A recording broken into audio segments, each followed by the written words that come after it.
ITI study centre में आप सभी का स्वागत है।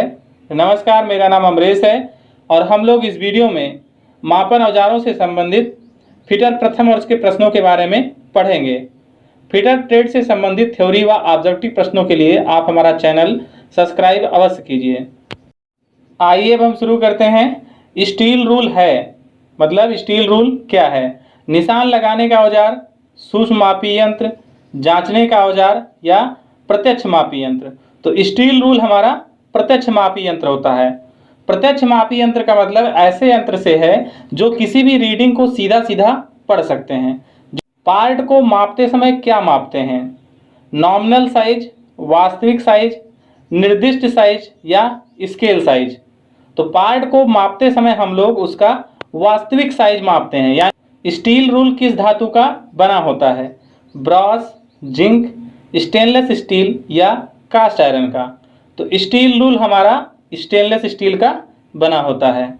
किस टूल का प्रयोग समतलता व समांतरता जांचने में होता है? Try square, vernier height gauge, slip gauge या बेवल गेज। तो हम लोग ट्राई स्क्वायर का प्रयोग समतलता व समांतरता जांचने में करते हैं, यानी कि फ्लैटनेस व स्क्वायरनेस। निम्नलिखित में से कौन सा यंत्र या कौन सा टूल अप्रत्यक्ष मापी यंत्र है? Inside caliper, vernier caliper, universal bevel protractor या इनसाइड माइक्रोमीटर।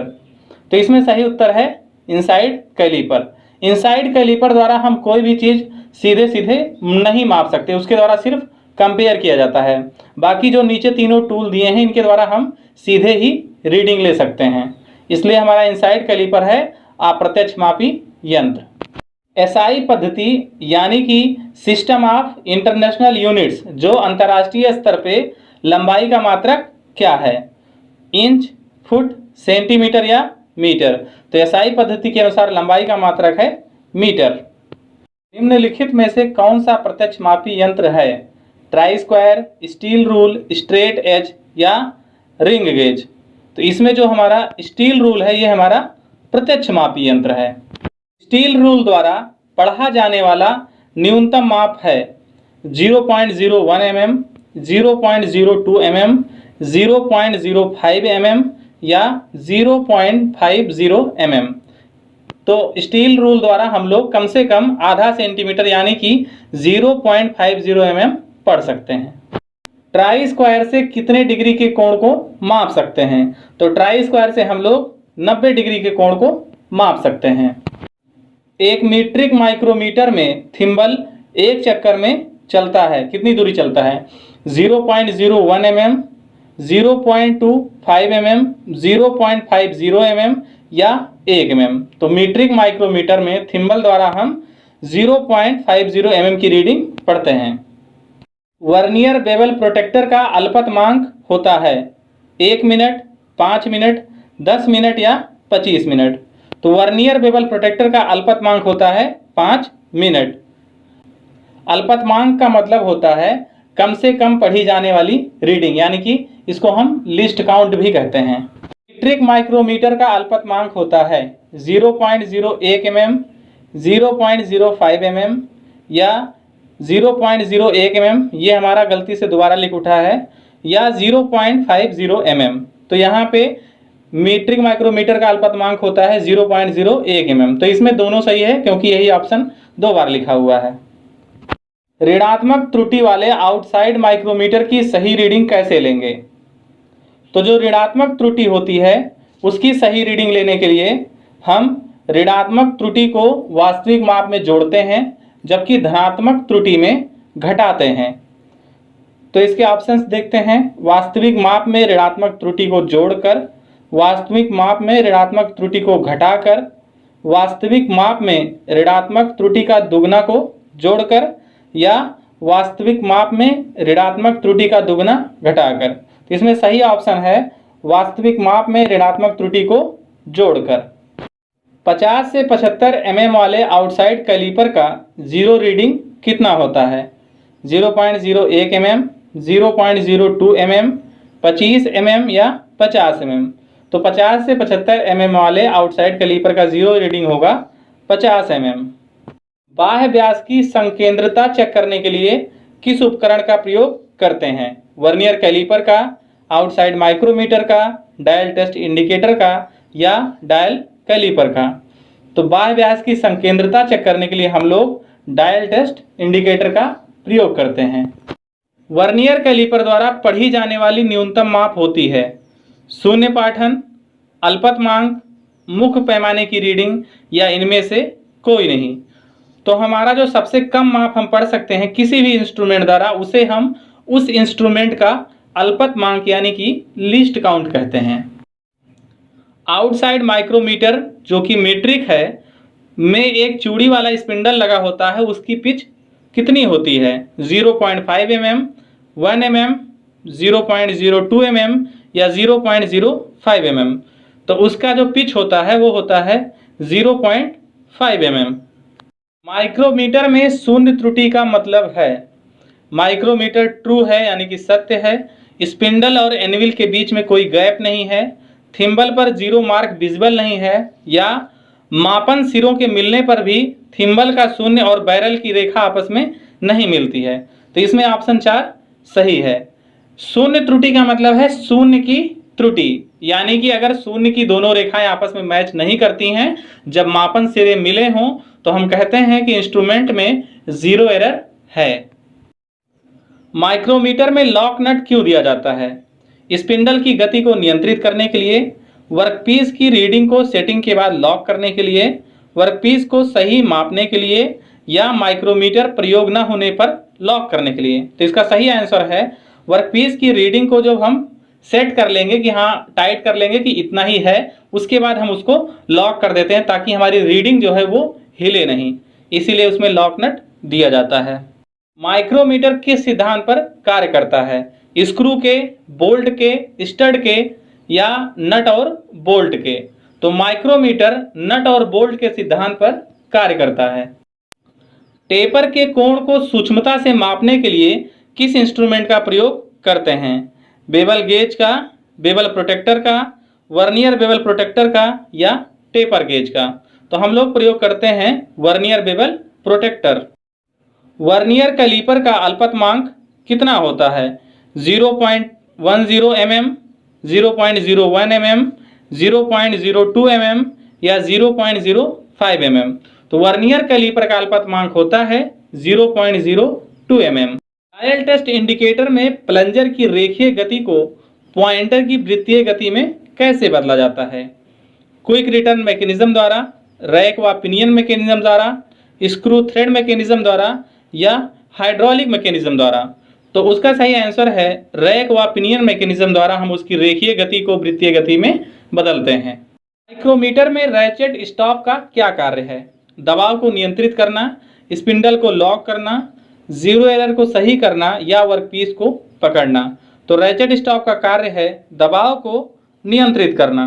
वर्नियर कैलिपर का अल्पतमांक कैसे निकालते हैं? एक मेन स्केल डिवीजन माइनस एक वर्नियर स्केल डिवीजन, या 1 BSD माइनस 1 MSD, या 1 MSD माइनस 2 BSD, या 1 BSD माइनस 2 MSD? तो जो अल्पतमांक निकालते हैं वो निकालते हैं 1 MSD माइनस 1 BSD, यानी कि एक मेन स्केल का डिवीजन मुख्य पैमाने का भाग माइनस एक वर्नियर स्केल डिवीजन यानी कि वर्नियर स्केल का भाग। एक माइक्रोमीटर में 0.02 mm की धनात्मक त्रुटि है। अगर माइक्रोमीटर कोई रीडिंग 25.41 mm लेता है तो उसकी सही रीडिंग कितना होगी? क्योंकि ये धनात्मक त्रुटि है इसीलिए हम टोटल रीडिंग में से इस रीडिंग को घटाएंगे।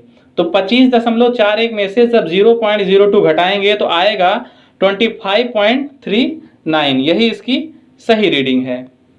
एक माइक्रोमीटर में 0.03 mm की ऋणात्मक त्रुटि है।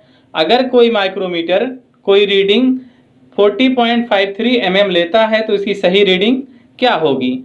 क्योंकि यह ऋणात्मक त्रुटि है इसीलिए इसको हम कुल रीडिंग में जोड़ेंगे। तो जब हम 40.53 में 0.03 जोड़ेंगे तो आएगा 40.56। तो इसका सही आंसर ये हो जाएगा एक। 50 से 75 mm रेंज के आउटसाइड माइक्रोमीटर का जीरो एरर हम कैसे जांचते हैं? डायल टेस्ट इंडिकेटर से, वर्नियर हाइट गेज से, टेस्ट पीस से या फिलर गेज से, तो उसको हम नापते हैं टेस्ट पीस से। आउटसाइड माइक्रोमीटर की स्लीव के सबसे छोटे भाग का मान होता है 0.50 mm, 0.01 mm, 1 mm या 2 mm। तो सबसे छोटे भाग का मान होता है 0.50 mm। आउटसाइड माइक्रोमीटर की बेबल एज के सबसे छोटे भाग का मान क्या होता है 0.10 mm, 0.05 mm, 0.02 mm या 0.01 mm। तो ये होता है 0.01 mm। यदि मीट्रिक माइक्रोमीटर में मापन सिरों के मिलने पर थिम्बल का जीरो मेन स्केल से नीचे हो तो उसमें कौन सी त्रुटि होती है, तो ये त्रुटि होती है ऋणात्मक। लेकिन अगर वही जो है ऊपर हो तो वो त्रुटि हो जाती है हमारी धनात्मक। डेप्थ माइक्रोमीटर में कई रेंज में साइज को हम कैसे माप सकते हैं, कई एक्सटेंशन रॉड लगा सकते हैं, इसका स्पिंडल बड़ा होता है, इसकी स्लीव बड़ी होती है, या इसका बेस जो है वो एडजस्टेबल होता है। तो इसका सही आंसर है इसमें कई एक्सटेंशन रॉड जो है लगा के हम ज़्यादा रेंज में माप सकते हैं।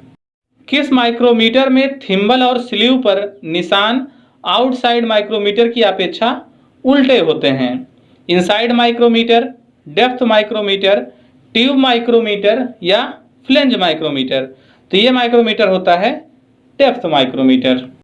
वर्नियर आउटसाइड माइक्रोमीटर का अल्पतमांक होता है 0.10 mm, 0.01 mm, 0.001 mm या 0.0001 mm। तो इसका अल्पतमांक होता है 0.001 mm।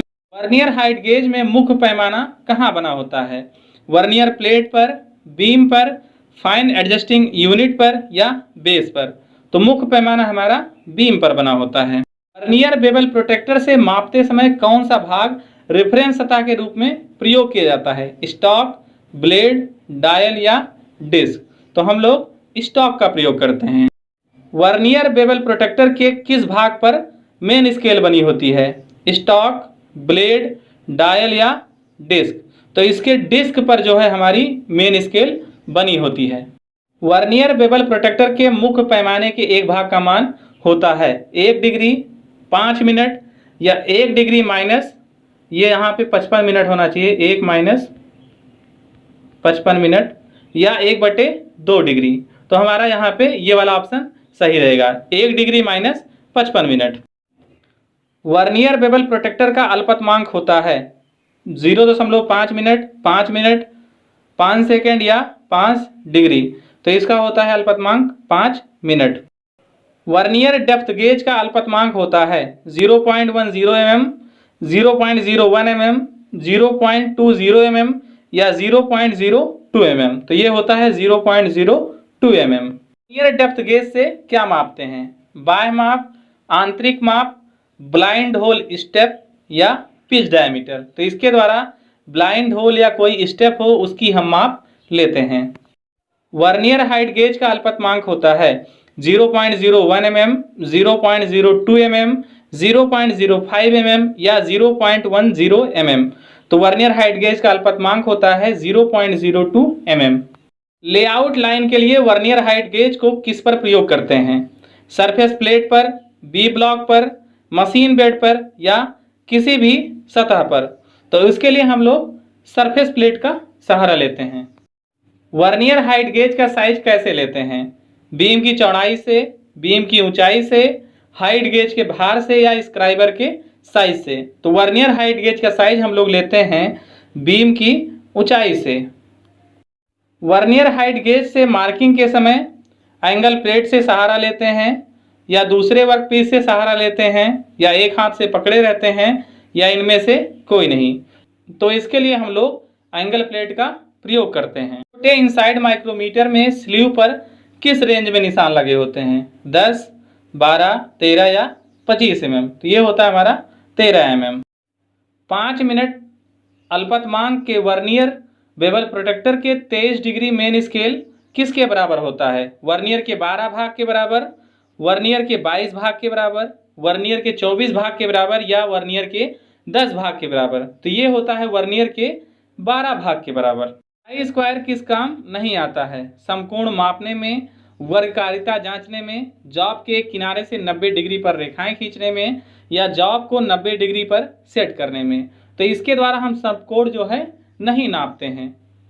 ITI स्टडी सेंटर की वीडियोस देखने के लिए धन्यवाद। अगर आपको हमारी द्वारा बनाई गई वीडियोस व जानकारी पसंद आती है तो हमारा चैनल अवश्य सब्सक्राइब कीजिए। धन्यवाद।